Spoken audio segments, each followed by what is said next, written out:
Stock market में भूचाल क्यों आया? दोस्तों नमस्कार, आप देख रहे हैं बिजनेस चैनल बिजपीडिया हिंदी का संडे टॉपिक। आप सभी से रिक्वेस्ट है कि चैनल को सब्सक्राइब जरूर करें। हम हैं यश राज सिंह। तो चलते हैं संडे टॉपिक में। आज शेयर बाजार की गिरावट को समझते हैं। 5 दिन में ही निवेशकों के 16 लाख करोड़ रुपए स्वाहा हो गए। क्यों गिर रहा शेयर बाजार? अब आगे क्या होगा? दोस्तों, शेयर बाजार में सप्ताह के दौरान बड़ी गिरावट देखने को मिली है। सिर्फ 5 दिन में ही निवेशकों के 16 लाख करोड़ रुपए का नुकसान हुआ है। इस गिरावट के पीछे खास वजह है ट्रंप की विदेशी नीतियां रही है। शेयर बाजार पिछले एक हफ्ते में तगड़ी और भारी गिरावट देखने को मिली है। सिर्फ 5 दिन में ही निवेशकों की वैल्यूएशन 16 लाख करोड़ काम हो गए। शुक्रवार को करीब 7 लाख करोड़ रुपए की कमी आई, जो पूरे हफ्ते के दौरान सबसे ज्यादा गिरावट रही। सप्ताह के आखिरी कारोबारी दिन सेंसेक्स 733.22 अंक गिरकर 80,426.46 पर क्लोज हुआ, जबकि निफ्टी 236.15 अंक गिरकर 24,654.70 पर बंद हुआ।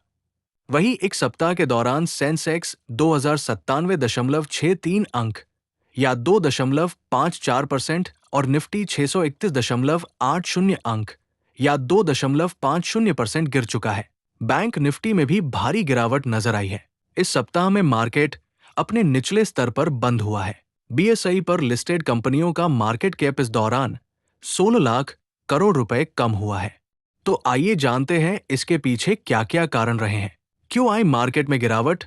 हफ्ते की शुरुआत में ही अमेरिका के H-1B वीजा का सीधा असर भारत के इक्विटी मार्केट दिखाई दिया था। सोमवार को भारतीय आईटी कंपनियों के शेयर में वीजा फीस की वजह से तगड़ी गिरावट देखने को मिली थी, जिस कारण आईटी सेक्टर पूरे हफ्ते गिरावट पर रहा। टीसीएस का शेयर 2,900 के नीचे आ चुका है, जो टीसीएस पहले से ही चुनौतियों से घिरा हुआ है। सोमवार से ही डॉलर की तुलना में रुपए में बड़ी गिरावट देखने को मिली है। रुपया डॉलर के मुकाबले 88 के आसपास कारोबार कर रहा है।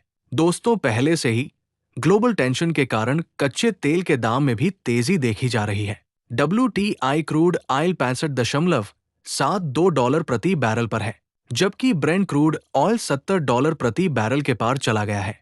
विदेशी निवेशक भी शेयर बाजार से लगातार बिकवाली कर रहे हैं।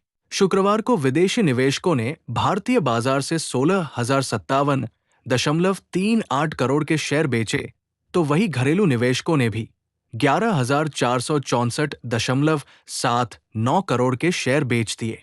दोस्तों, जैसे कि आप जानते हैं कि गुरुवार को ट्रंप ने एक और टैरिफ बम फोड़ते हुए फार्मा पर 100% और फर्नीचर पर 50% के साथ भारी ट्रकों के इंपोर्ट पर 25% का टैरिफ लगा दिया। इसका व्यापक असर भारतीय शेयर बाजार पर दिखाई पड़ रहा है। लार्ज कैप शेयरों ने ही पिछले कुछ समय से मार्केट को संभाला था, लेकिन अब उसमें भी बिकवाली हावी हो चुकी है, जिससे भारतीय बाजार पूरे हफ्ते के दौरान दबाव में रहा।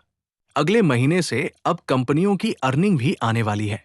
अनुमान है कि टैरिफ और अन्य विदेशी नीतियों के कारण इन कंपनियों के नतीजों पर असर दिखाई देगा।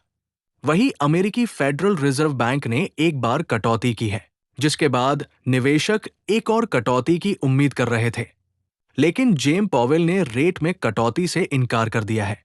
इसका भी असर शेयर बाजार में गिरावट के रूप में दिखाई दे रहा है। मंडे को मार्केट में क्या होगा? तो चलिए समझते हैं दोस्तों।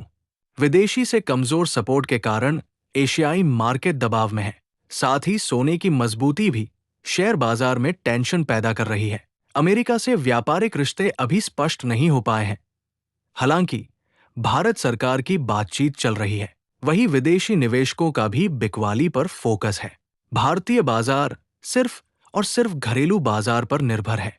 ऐसे में सोमवार को मार्केट में क्या होगा, ये तय कर पाना अभी मुश्किल है। दोस्तों, एक्सपर्ट का कहना है कि मार्केट में तेजी के लिए एक सपोर्ट की जरूरत है, जो अभी तक दिखाई नहीं देता।